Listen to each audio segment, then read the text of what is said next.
Hanya Engkau yang layak diagungkan, hanya Engkau yang layak disembah. Yesus Kristus, Raja di atas segala raja, Tuhan di atas segala Tuhan. Kami mengucap syukur ya Aba ya Bapa, Engkau yang sudah memanggil dan memilih kami menjadi milik-Mu, menjadi anak-anak-Mu, menjadi kepunyaan-Mu. Mari kita berdoa bersama-sama. Ulangi seperti apa yang saya ucapkan. Bapa kami yang ada di dalam surga, dikuduskanlah namamu, datanglah kerajaanmu, jadilah kehendakmu di bumi ini seperti di dalam surga. Bapa yang baik, berikanlah kami pada hari ini rezeki yang menjadi bagian kami, secukupnya, cukup untuk memberikan pinjaman kepada banyak bangsa, sedangkan kami sendiri tidak punya pinjaman, cukup untuk menjadi saksi Tuhan, mulai dari Yerusalem, Yudea, Samaria, sampai ke ujung-ujung bumi. Cukup untuk menjadikan semua bangsa murid Kristus dan membaptis mereka dalam nama Yesus. Terima kasih Bapa untuk rezeki yang secukupnya, dan ampunilah dosa-dosa kami, ampunilah kesalahan kami, seperti kami pun mengampuni orang-orang yang bersalah kepada kami. Dan janganlah masukkan kami ini ke dalam pencobaan, tetapi bebaskanlah kami dari segala yang jahat. Sebab Engkaulah yang empunya kerajaan, kuasa, dan kemuliaan sampai selama-lamanya. Dalam nama Tuhan Yesus, kami sudah berdoa. Haleluya, haleluya. Mari Bapak Ibu sekalian, sekarang kita bersama-sama secara serempak dan serentak kita akan menggemakan Mazmur 91 dengan suara yang keras, dengan suara yang lantang dari tempat kita masing-masing. Alkitab berkata, mati dan hidup dikuasai oleh lidah. Siapa suka menggemakannya akan memakan buahnya. 2, 3, Mazmur 91. Orang yang duduk dalam lindungan yang maha tinggi dan bermalam dalam naungan yang maha kuasa akan berkata kepada Tuhan, tempat perlindunganku dan kubu pertahananku, Allahku yang kupercayai. Sungguh Tuhanlah yang akan melepaskan aku dari jerat penangkap burung dan dari penyakit sampar yang busuk. Dengan kepaknya Tuhan akan menudungi aku. Di bawah sayapnya aku akan berlindung. Kesetiaan Tuhan ialah perisai dan pagar tembok. Amin, amin, amin. Terjadi di dalam nama Tuhan Yesus. Aku tak usah takut terhadap kedahsyatan malam, terhadap panah yang terbang di waktu siang, terhadap penyakit sampar yang berjalan di dalam gelap, terhadap penyakit menular yang mengamuk di waktu petang. Walau 1.000 orang rebah di sisiku dan 10.000 di sebelah kananku, tetapi itu tidak akan menimpa aku. Aku hanya menontonnya dengan mataku sendiri dan melihat pembalasan terhadap orang-orang fasik. Sebab Tuhan ialah tempat perlindunganku yang maha tinggi, telah kubuat tempat perteduhanku. Amin, amin, amin. Terjadi di dalam nama Tuhan Yesus. Malapetaka tidak akan menimpa aku, dan tulah tidak akan mendekat kepada kemahku. Sebab malaikat-malaikat Tuhan akan diperintahkan oleh Tuhan kepadaku untuk menjaga aku di segala jalanku. Para malaikat Tuhan akan menatang aku di atas tangannya, supaya kakiku jangan terantuk kepada batu. Singa dan ular tedung akan aku langkai. Aku akan menginjak anak singa dan ular naga. Amin, amin, amin. Terjadi di dalam nama Tuhan Yesus. Sungguh, hatiku melekat kepada Tuhan, maka Tuhan akan meluputkan aku, Tuhan akan membentengi aku, sebab aku mengenal nama Tuhan. Bila aku berseru kepada Tuhan, Tuhan akan menjawab. Tuhan akan menyertai aku dalam kesesakan. Tuhan akan meluputkan aku dan memuliakan aku. Dengan panjang umur akan Tuhan kenyangkan aku, dan akan Tuhan perlihatkan kepadaku keselamatan daripadanya. Amin, amin, amin. Terjadi di dalam nama Tuhan Yesus. Terima kasih ya Abba ya Bapa. Sekarang kami mau buka hati kami untuk ditaburi oleh benih kebenaran firman Tuhan. Berkati hamba firman-Mu, Bapak Pendeta Yusman Swardana Legawa. Dalam nama Yesus, yang siap mendengarkan firman Tuhan, angkat jempolnya ke depan dan katakan amin 3 kali. Amin, amin, amin. Salam kebangkitan, salam penuaian. Semangat pagi! Semuanya semangat pagi. Apa kabarnya Bapak Ibu semuanya? Senang sekali hari ini Senin 24 Juni 2024, boleh bersama-sama kembali dengan Bapak Ibu sekalian, dan juga hari ini kita akan dilayani oleh hambanya yang luar biasa, yang penuh dengan hikmat dan urapan surgawi. Bapak Pendeta Yusman Swardana Legawa. Silakan Pak Yusman, waktu dan tempat untuk Pak Yusman. Ya, shalom, shalom semua. Selamat pagi saudara-saudaraku di Amerika. Ada berapa jumlahnya? Ada 1.900 jemaat. Ya. Saya bersyukur ya, kalau pagi hari ini saudara di sana dalam keadaan sehat, saya juga dalam keadaan baik. Mari saudara boleh menyambut pagi hari ini dengan firman Tuhan yang selalu dibagikan setiap hari. Nah, saudara, saya ingin membagi kepada saudara hari ini kembali lagi mengenai miracle worker, sang pembuat mujizat. Ya. Nah, di dalam perkara mujizat ini, kebetulan sekali di tempat kami beribadah ini belakang hari banyak sekali peristiwa-peristiwa miracle. Ya. Namun ada beberapa para jemaat itu yang salah kaprah, ya, atau yang sebagian tidak memahami tentang miracle itu, tentang proses miracle juga mereka tidak paham, ya. Nah, hari ini saya ingin berbagi kepada saudara, kita akan menengok 4 pribadi, ya, 4 orang.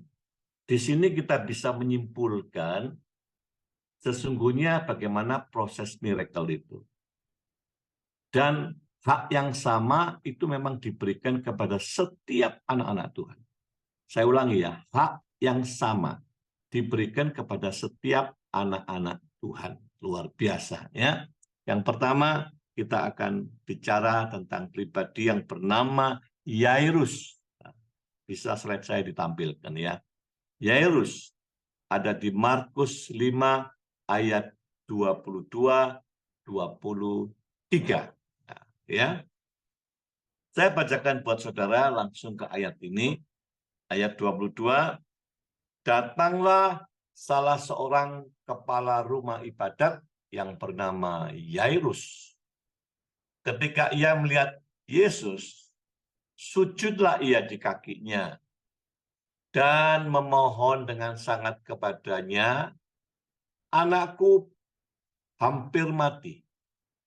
Datanglah kiranya dan letakkanlah tanganmu atasnya, supaya ia selamat dan tetap hidup. Saudara, pribadi yang pertama ini ketemu Yesus, lalu memohon, minta kehadiran Yesus untuk menengok anaknya yang nyaris mati karena sakit. Ya. Jadi kerinduannya, Yesus datang, menjamah, menyembuhkan, menyelamatkan anak itu. Ini pribadi yang pertama. Sementara kita akan melihat next slide pribadi yang kedua. Ya. Pribadi yang kedua ini ada di dalam Matius 8 ayat 5-8. Matius 8 ayat 5-8. Ya, saya mau bacakan buat saudara. Ketika Yesus masuk ke Kapernaum, seorang perwira datang kepada dia dan memohon pertolongannya. Dia berkata, "Tuan, hambaku terbaring di rumah karena sakit lumpuh, dan ia sangat menderita."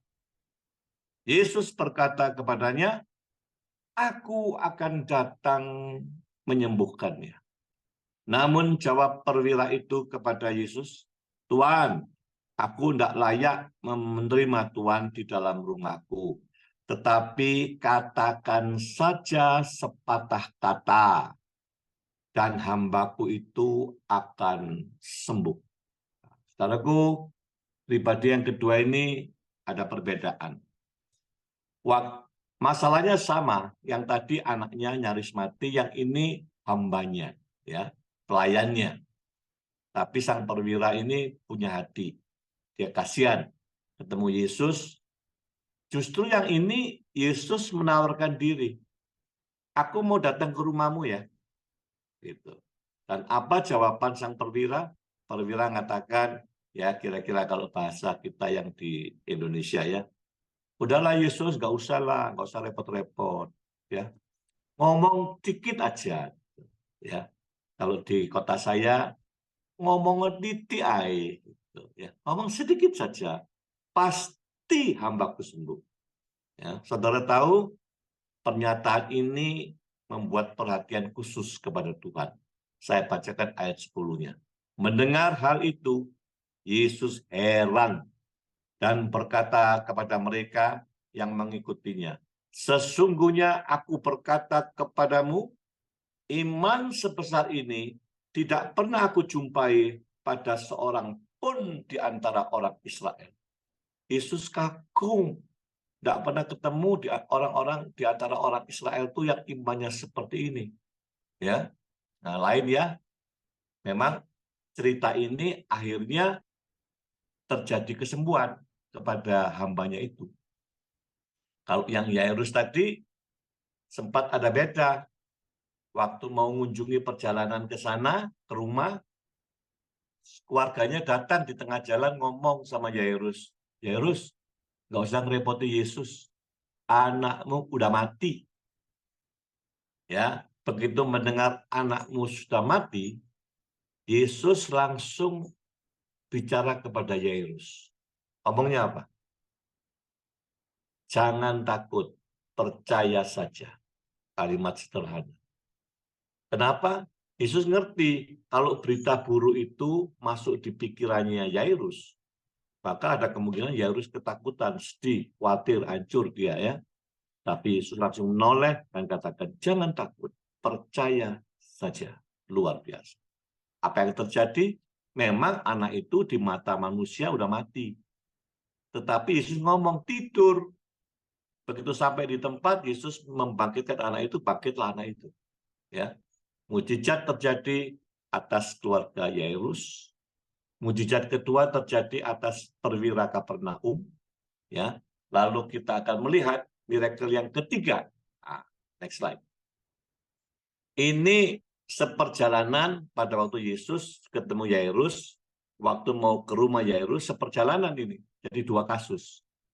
Ketemu di tengah jalan, wanita pendarahan sudah 12 tahun. Waduh, 12 tahun saudara. 12 tahun, orang ini sudah berusaha kemana-mana. Lebih baik kita baca ya. Di situ ada seorang perempuan yang sudah 12 tahun menderita pendarahan.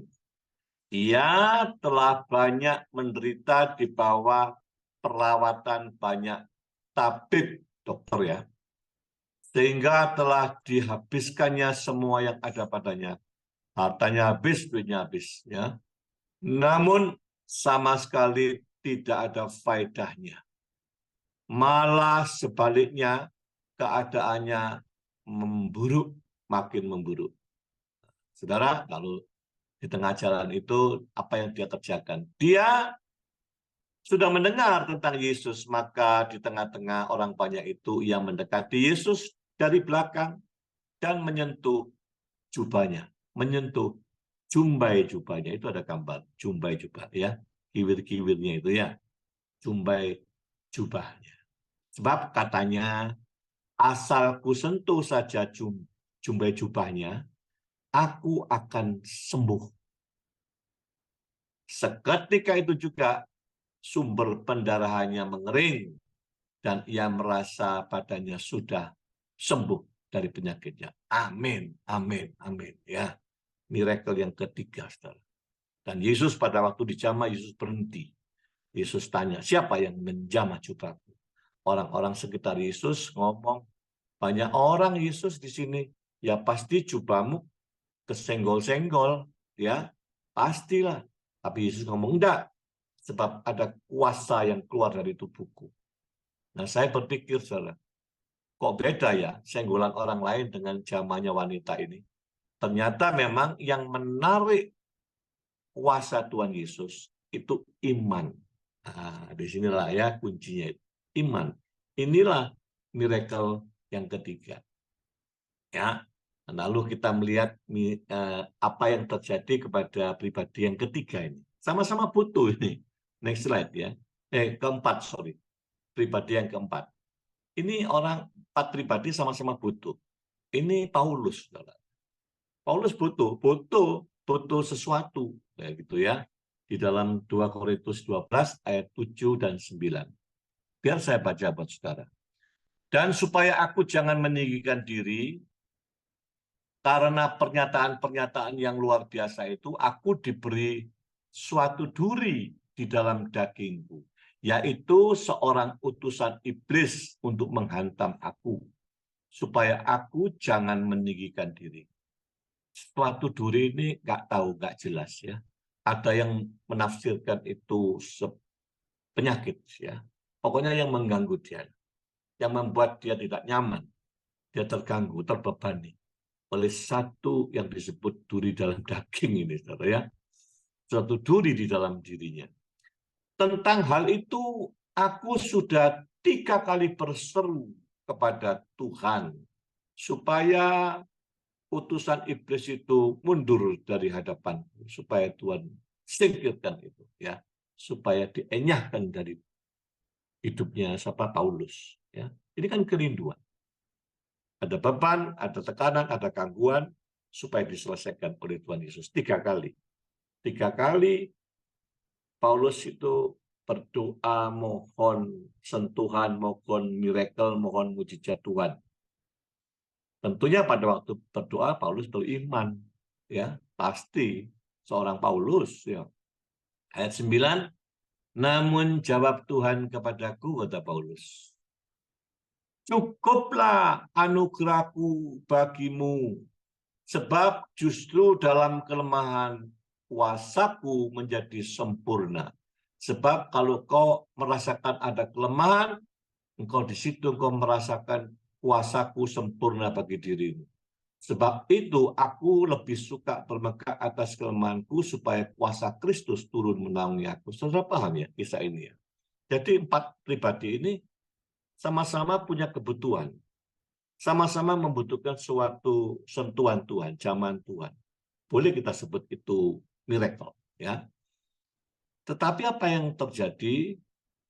3 orang menerima jawaban dari Tuhan, dijawab yes, tapi Paulus dijawab no. Ya. Nggak usah. Cukup. Gitu, ya. Setelah, ayo kita lihat slide yang terakhir ini. Saudara perhatikan 4 pribadi ini. Ya, Yairus, perwira, wanita pendarahan, dan Paulus. Sama-sama punya kebutuhan. Sama-sama minta kepada Tuhan. Tapi apa yang terjadi? Ya, apa yang terjadi? 1, 2, 3 dikabulkan, justru Paulus enggak. Ya, satu itu. Berarti apa? Tidak semua iman yang kita minta kepada Tuhan, Tuhan wajib harus mengabulkan saudara. Enggak. Ya. Tapi harus minta. Karena apa? Loh, kita nggak tahu. Iman kita yang kita minta kepada Tuhan ini dikabulkan. Enggak, kita nggak tahu. Paulus kan nggak tahu kan? Sampai 3 kali. Nah, dia mengimani. Tapi akhirnya dijawab Tuhan sendiri. Tidak. Cukup. Ya. Ini semuanya beriman. Jadi satu, kalaupun kau beriman, percaya banget sama Tuhan Yesus, minta sebuah jamahan mujizat Tuhan, jawabnya bisa iya, bisa enggak. Tergantung keputusannya Tuhan. Itu hak prerogatifnya Tuhan. Ya, nggak usah kecewa. Kalaupun enggak, Tuhan punya maksud, punya rencana juga baik. Ya. Yairus yang kedua, kita simpulkan ini. Yang kedua, ternyata dalam proses, ini mujizat kesembuhan ya, itu satu, bisa dari orang yang mendoakan, karena iman yang mendoakan. Yang kedua, karena iman yang didoakan. Kalau Yairus, imannya siapa? Imannya Yairus. Sementara iman anaknya kita nggak tahu. Ya, perwira, jelas imannya perwira. Ya. Karena ada peristiwa ini kan karena ada Yesus semua. Yesus secara fisik ada di situ. Ya. Tapi karena imannya siapa? Imannya perwira. Sedangkan wanita pendarahan imannya siapa? Nggak ada mediator lain. Cuma Yesus dengan wanita itu. Imannya siapa? Inisiatif siapa? Inisiatif yang didoakan. Inisiatif yang penderita. Ya, jelas ya. Jadi kalau kita simpulkan ini memang ada 3 tentang mujizat kesembuhan ini. 1, tergantung iman yang didoakan sang penderita.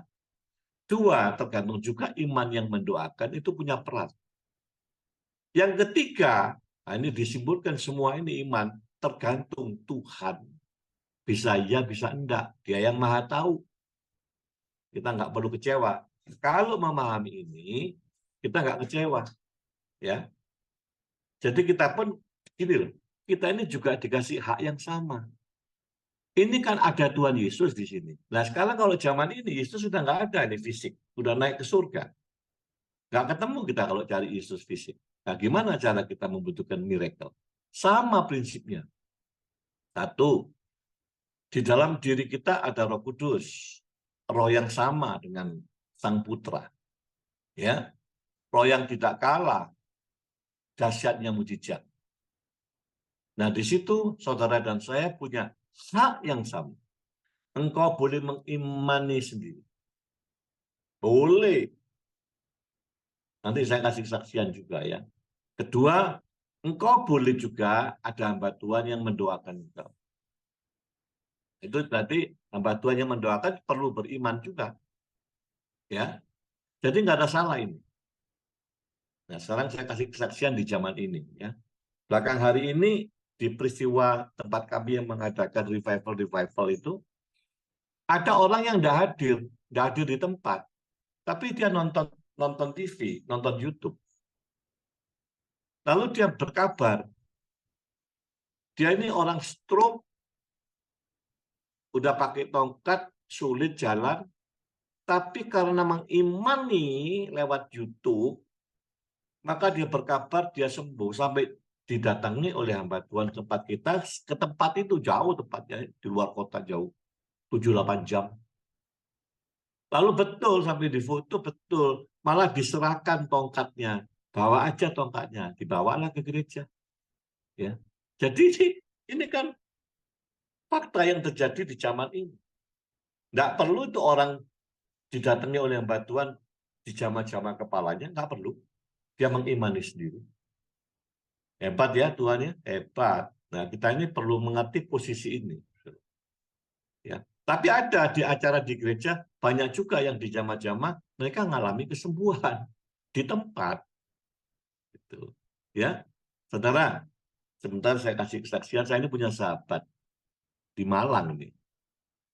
Dia itu menderita sakit kepala akut luar biasa. Kalau sakit sudah keliling Surabaya, Jakarta, sampai ke Malaysia, dia cek tidak ada apa-apa, tapi tidak bisa sembuh.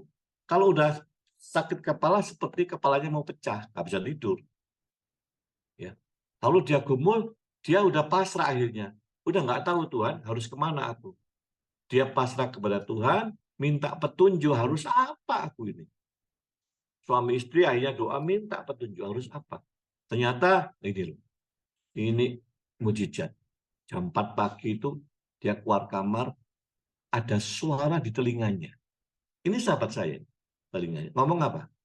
Kamu cari obat, namanya obat ini gitu ya. Ternyata itu didatangi ke apotek, obat cacing. Dia ngambil pusing, sudah berangkat, diminum. Anehnya sembuh, sampai hari ini loh sudah tidak sakit kepala. Ajaib ya. Yang saya terkagum itu apa? Dia jalan buntu, dia minta sama Tuhan, minta solusi, diberitahu itu suara Roh Kudus saya. Ini ternyata itu obatnya yang tidak ditemukan oleh dokter. Ya, nah, itu dia sahabat saya. Lalu dia cerita tacinya. Loh, ini tacinya itu punya anak kecil tidak bisa menstruasi, umur 11-12 tidak bisa mens. Lalu diperiksa ke dokter, ternyata dokter ngomong apa? Nggak punya kandungan, nggak bisa mens. Ya sudah, jangan nyesel, jangan marah. Memang Tuhan ciptakan begitu. Ya, nangislah mamanya. Lalu bergumul berdoa, terus berdoa. Kira-kira berapa tahun ya waktu umur itu? Lewat berapa tahun kemudian, anak ini mens. Ya, pada waktu anak itu didoakan sebelum mens itu, anak itu udah ngomong begini, Ma, aku jadi suster aja ya. Aku nggak mau nikah karena aku nggak, setelah dikasih ngerti sama mamanya itu, aku nggak mau kawin lah, nggak bisa punya anak. Gitu. Mamanya nangis, tapi dia ngotot berdoa. Nah, Tuhan kasih miracle. Kok mens? Dikira kanker ke dokter yang semula. Dokter juga kaget. Dicek lengkap. Anda tahu? Dokternya pun kaget. Ternyata dokter ngomong, wah, tuh, pantas bisa mens. Ini muncul kandungannya. Saudara, saya mendengar itu, aduh, zaman ini Tuhan masih buat mujizat. Kandungannya muncul. Hebat Tuhan. Ya. Terus orang itu menikah hari ini udah punya anak. Nah, saudara ya, biarlah renungan kita pagi hari ini mengawali perjalanan saudara sehari ini, bahwa miracle itu tetap ada. Saudara jangan luput lemah dengan iman. Jawab dari jawab Tuhan, iman. Sebab kita sama-sama nggak tahu. Ya, amin ya. Amin, mari kita berdoa. Bapa dalam surga, terima kasih. Waktu 20 menit kami boleh mendengar firman Tuhan. Kami diteguhkan, miracle masih ada. Dan kami punya kesempatan hak yang sama. Cukup dengan iman. Meminta dengan iman. Tidak harus menunggu zaman hamba Tuhan. Cukup beriman. Kalaupun ada hamba Tuhan yang mendoakan, kami bersyukur. Kalau tidak ada, kami tidak bingung mencari. Sebab Tuhan selalu menyediakan mujizat itu. Masih ada. Terima kasih Bapak. Engkau memberkati seluruh saudara-saudaraku di Amerika, sehingga firman renungan hari ini menguatkan mereka. Mereka nggak khawatir. Bukan cuma masalah miracle tentang kesembuhan, tapi segala perkara. Mujizat Tuhan tetap berlaku. Terima kasih. Di dalam nama Yesus. Haleluya. Amin. Amin. Amin.